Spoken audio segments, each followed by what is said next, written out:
Môre almal, ek wil graag met julle praat oor die doop, 'n fantastiese en opgewonde bediening waaraan ek betrokke is al vir baie jare en passievol oor is. Die woordjie doop in Grieks is baptizo, wat beteken om heeltemal onder die water te gaan. En hoekom dit so spesiaal is dit is een van die laaste opdragte wat Jesus gegee het aan sy disippels voor hy opgevaar het hemel toe.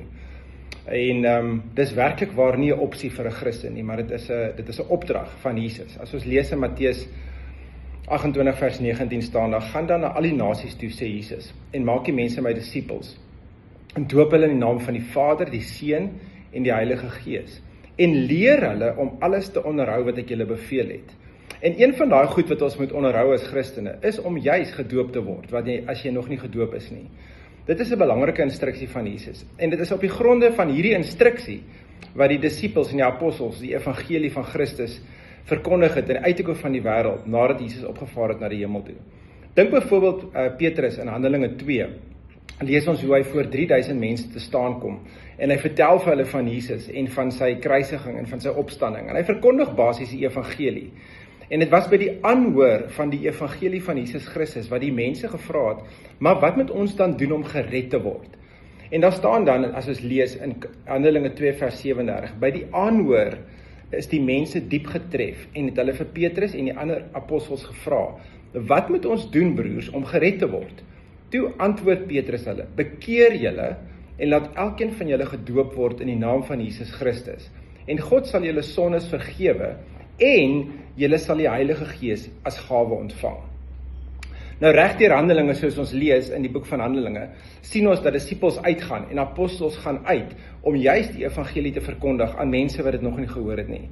En dit was weer eens by die aanhoor van die waarheid. Met ander woorde, jy moet volwasse wees of op die vermoë het om te kan hoor wat die disippels en die apostels van praat. En kan hoor dat Jesus is die Seun van God, en kan hoor dat Jesus vir jou sondes gesterf het, en dit is by daai aanhoor, wat die mense se harte besny was, en hulle gevra het, wat moet ons gedoen word? En reg deur Handelinge sien ons hoe daai mense onmiddellik nog, dieselfde oomblik nog, gedoop was, en onder die water gevat was deur die disippels. En toe hulle opgekom het, het die disippels hande op hulle gelê, en vir hulle gebid, en hulle die Heilige Gees ontvang. En dan lees ons verder, daar staan, en onmiddellik het hulle begin profeteer, en ander tale begin praat. So dit is die hele proses van die Nuwe Testament gewees. Die disippels het uitgegaan, hulle die evangelie verkondig, mense het besny gevoel in hulle hart en gesê hulle wil tot bekering kom, hulle het tot bekering gekom, hulle is dadelik gedoop en hulle is dadelik gevul met die Heilige Gees.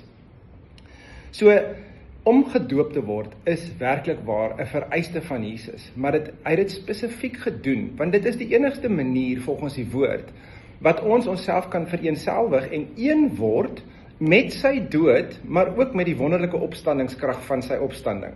Dit is wat in Romeine 6 vers 5 staan. Daar staan that we have been crucified together with Christ. In die doop het ons saam met hom een geword. And we've been united together with Christ through baptism. En dit is hoekom dit so mooi is en hoekom so waardevol is. En die goed wat in die geestesrealm gebeur, wanneer jy gedoop word, is niks anders as wat ek kan sê, daar's 'n geestelike lig wat deur jou skyn in die geestesrealm. En wanneer die geestelike, die engele en die demone na ou kyk, dan sien hulle hierdie verhelderde persoon, waar die lig van Christus deur hom skyn. Ek wil dan net afsluit met 'n skrif in 1 Petrus 3 vers 21, wat spesifiek gaan oor die doop, en ek lees dit in die AMPC vertaling, en hy sê, and baptism, which is a figure of their deliverance, does now also save you from inward questionings and fears, not by the removing of outward body filth, but by providing you with the answer of a good and clear conscience, an inward cleanness and peace before God, because you are demonstrating what you believe to be yours through the resurrection of Jesus Christ.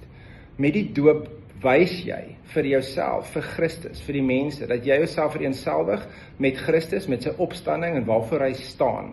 En wat vir my mooi is van hierdie skrif is daai vrese en daai innerlike vrae wat jy altyd mee gestoei het.